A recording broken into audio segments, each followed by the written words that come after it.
Mga ka-surprise, surprise. This is a social experiment.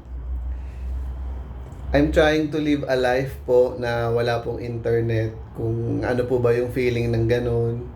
And alam naman po natin sa bahay po natin, lagi pong may wifi, kahit saan po tayo magpunta. Pero what if, let's say ngayon, tag-ulan po, mawala ng kuryente, let's say 3 days, ganun. Handa ba tayo? Handa ba yung katawan natin? Ganon. Ano yung gagawin natin? So, yun po yung social experiment ko ngayon. I'm not sure kung gaano po yung itatagal po na hindi po ako magko-connect sa wifi or sa internet. So, ayun po, ngayon po, nandito lang po ako sa living room, nagpapahinga lang po, and kaliligo ko lang po, kaya ganito yung buhok ko, mga ka-surprise, surprise. Medyo parang weird yung itsura, baka isipin nyo nagwiwig ako, hindi po mga ka-surprise, surprise, wala pong ganun. Kaliligo ko lang po, and magpapatuyo po tayo ng buhok, ganyan, and magkukwentuhan lang po tayo, mga ka-surprise, surprise. June of 2025 ngayon, mga ka-surprise, surprise, tag-ulan, ayan.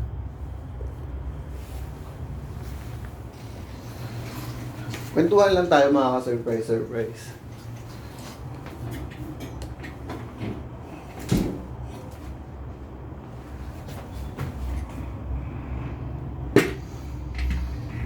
Tollgate po yan, around, ano ngayon, mga ka-surprise, surprise.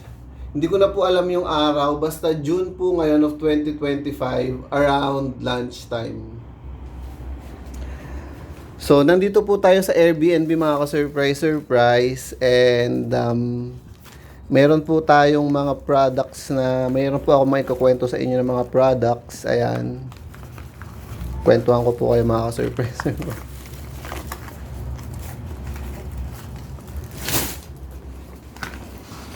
Ayan, mag-ano tayo, mga ka-surprise, surprise. Isa-set natin itong tripod.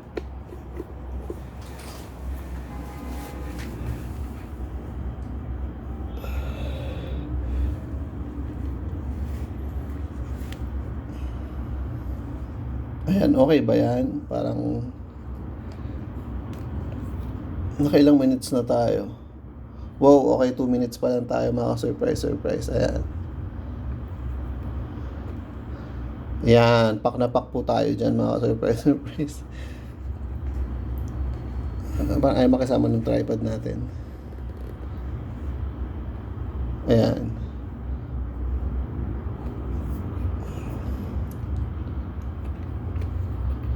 Ayan, sa pag-aayos pa lang ng tripod, inabot na ng siyam-siyam. So, ayan, mga surprise, surprise. Again, ang social experiment po natin is walang internet. Ayan. Nandito lang po tayo sa living room ng walang internet. Hindi po natin planong mag-connect on anything, ganun. And, ayan, kaliligo ko lang po, mga ka-surprise, surprise. And nagpapatuyo po ako ng buhok.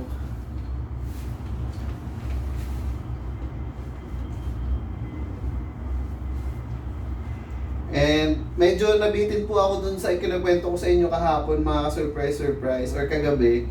Kung nanonood na po kayo ng mga vlogs ko, may kinukwento po ako tungkol dun sa mga free products ng ano, pag nasa mga mamahaling lugar tayo, or kung tawagin nga po nila CBD, Central Business District. So, ayun, pag let's say mga pabango, ganun, mga creams, mga items po na mamahalin, karaniwan po, pwede po kayo manghingi ng samples niyan.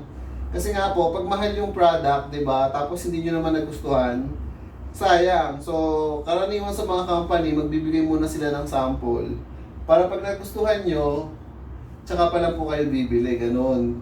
'Di ba? Parang ano 'yon, customer friendly 'yon. So, ayun, medyo nahihirapan po ako sa pagsuklay ng buhok, mga surprise, surprise. Ayaw ko namang maubos yung kwentuhan natin sa pag-ayos lang ng buhok ko. I'll skip this fixing my hair. And, ayun, mag-jump po tayo dito sa kinikwento ko sa inyo kagabi. Ito po yung La Mer, mga surprise, surprise. So, mamahalin po na product ito. Face cream. Ito po yun. And, so ito na po yung nilalagay natin kagabi, mga ka-surprise, surprise.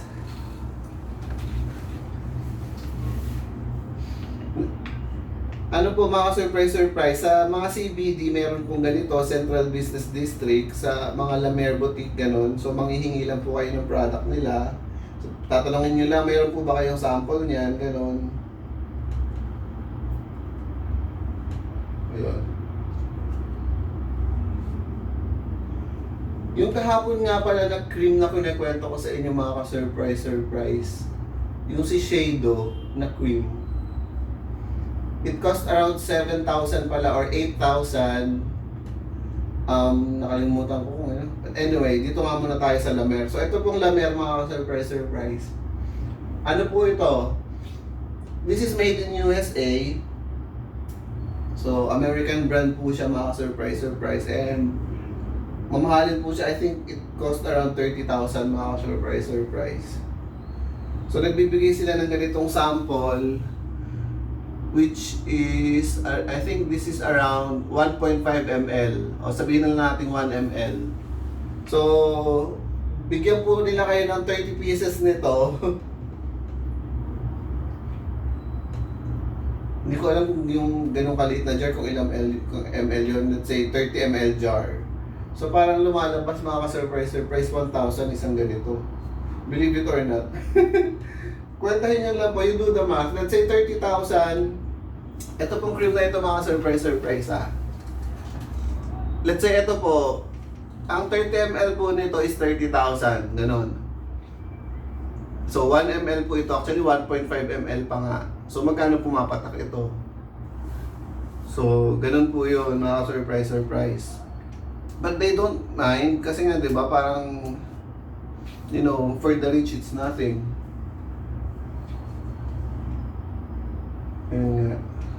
And mga surprise, nakagamit na po ako nito.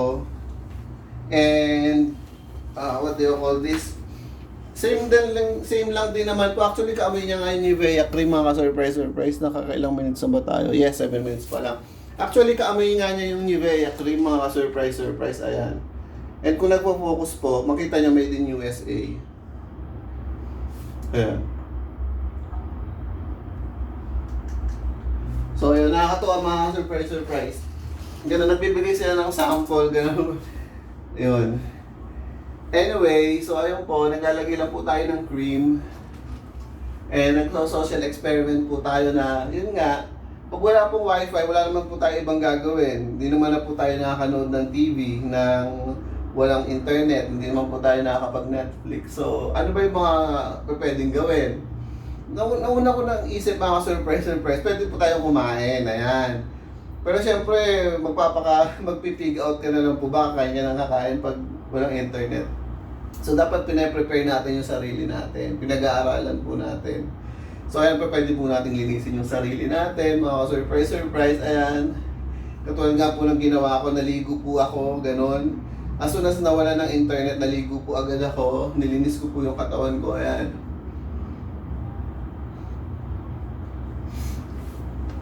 Okay na ba yun? So, okay na muna yung mga surprise para iba naman. Tungkol naman sa pabango mga surprise. Ito ironic. Ano po to? From Yves Saint Laurent. Ito pa mga surprise. It is called Libre. It's so ironic, diba? Kasi libre po siya. Actually, ano po ito mga surprise. It is advertised na pag kumuha ka ng QR code dito, pag pupunta ka sa mga participating outlet ng Yves Saint Laurent, mga surprise, bibigyan ka nila nitong sample. Pero yung sample po na nandun sa bag ko. Anyway, hindi ko na lang i-review yung sample na yun kasi hindi ko naman po gusto yung amoy mga surprise. Amoy siya, matamis, ganon. So nagbibigay po sila ng nito. Katulad nito mga surprise. 1.2 ml. Ayoko namang yung technical mga surprise. Basta you do the math na lang. So, ito na lang po mga surprise. Na-review ko na po ito before. Hermes naman po ito. Sample lang din po ito mga surprise. Pero usually, pag sa mga pabango, hindi sila nagbibigay ng sample. Unlike sa mga face cream, ganon. Kahit mamahalin pa yung shops. Unless talagang may PR, personal relationship, officer, ganon, na magaling ka makipag-usap, ganon.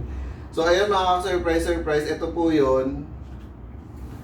And then, ang laman po nito is actually dalawang ganito. Naubos na po yung isa. Dalawa pong ganitong bottle. Ayun, 2 ml po siya. 2 ml po na ganito. Tapos yung isa po 2 ml din. Ganon. So, ito po mga surprise. This is called, tingnan nga po natin yung high definition camera natin. Kung makukuha po niya ito. Ayan. Kung magpo-focus po siya dito. So, this is Terre de Hermes. Ayan. Baka ang nakuha yung tawag dito, skin ko na mga imperfection ng skin natin yung nakuha, hindi yung nakailang minutes na tayo. Jeez. So naka 10 minutes na tayo mga ka-surprise. Ayan, ano pa tayo? 5 minutes pa tayo.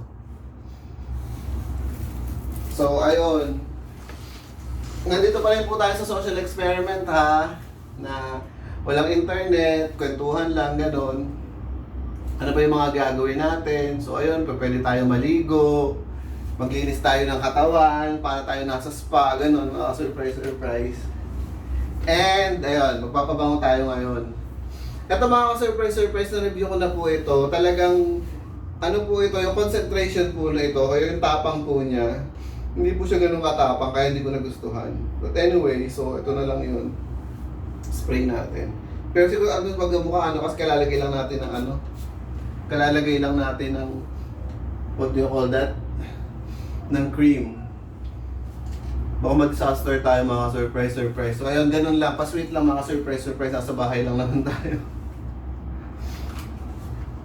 So ayun, inaayos ko po itong buhok ko. Pag mahaba po yung buhok natin mga surprise, ang hirap pong ayusin. Ganyan. Challenge po. Ganun. So ayun lang mga surprise ano. Gusto ko lang sa inyo i-share na kailangan po, lalo na yung may mga internet hanggang sa bahay, i-prepare nyo po yung sarili nyo mga ka-surprise na ano po yung life ng walang internet. Ayun, ganun. Kasi po baka po bigla kayo sabi nga nila cold turkey, yung mabigla kayo gano'n na nawala na lang bigla, so hindi nyo na alam yung gagawin. Lalo na mga surprise, napakabilis po ng pag may wifi tayo, nagmo-multitask tayo, nanonood po tayo, nagse-cellphone, multitask po na nasanay tayo sa ganun. What if biglang mawala yan? So kaya mo ba? Ganun. So, ayun mga surprise, ihahanda po natin yung sarili natin sa mga ganong sitwasyon. Parang sa pagkain mga surprise na yung rice, di ba?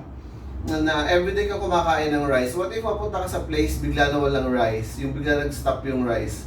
So, kailangan, ano rin mga surprise, may ihanda mo yung sarili mo sa ganun. Nag-ano ako mga surprise. Pag mahaba yung buhok po natin, hindi po talagang pwedeng shampoo lang. Kailangan po ng conditioner. Otherwise, masisira po yung buhok natin na pag sinuklay natin siya ng tawag dito, yung bibiglain mo ba? Kasi di ba let's say may tangle. Bibiglain mo, pipilitin mong ganun mga surprise. Maawa po kayo sa buhok nyo. Mag-conditioner po kayo mga surprise. Ako nga kahit wala ng shampoo pag ganito nakahaba mga surprise kahit wala ng shampoo pa sa may conditioner, okay sa akin. So huwag na tayo masyadong maaliw sa kwentuhan mga surprise. Baka naka 15 minutes na tayo, mahirap i-upload itong video ng 15 minutes. So ayan, naka 14 minutes na tayo. So 1 minute na lang mga surprise. Pag 15 minutes na, hindi ko na po papahabain itong video mga surprise. Puputulin ko na po. And again, siguro magko-comment down below na lang po ako kung ano yung kakalabasin itong social experiment na ito mga ka-surprise. Again, ang social experiment po natin is yung how to live without a wifi. So, yun lang po mga surprise. Hindi ko na papahabain.